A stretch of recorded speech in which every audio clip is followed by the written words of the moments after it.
Mbi 20.000 familje ndë në Kosovë gjatë 9 muajve të këtij viti.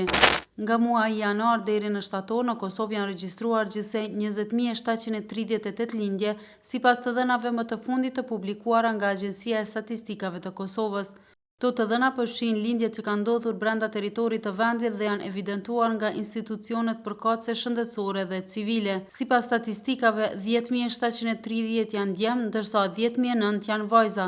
Kjo tregon një raport të përafërt mes lindjeve të djemve dhe vajzave, megjithse me një numër pak më të lartë të djemve, një prirje që është vërejtur edhe në vitet e kaluara si në Kosovë, ashtu edhe në shumicën e vendeve tjera. Ky raport që llogaritet rreth 107 djem për çdo 100 vajza konsiderohet si brenda kufive normal biologjik dhe nuk përbën ndonjë devijim të theksuar. Megjithatë, ekspertët theksojnë se ndryshimet e vogla në raportin gjinor mund të ndikohen nga faktorë të ndryshëm si kushtet socio-ekonomike, qasja në kujdes shëndetësor si dhe faktor kulturor. Në përgjithësi, këto të dhëna ofrojnë një pamje të rëndësishme për strukturën e re demografike të Kosovës, e cila mbetet një nga shoqëritë më të reja në Evropë nga mosha mesatare e popullsisë.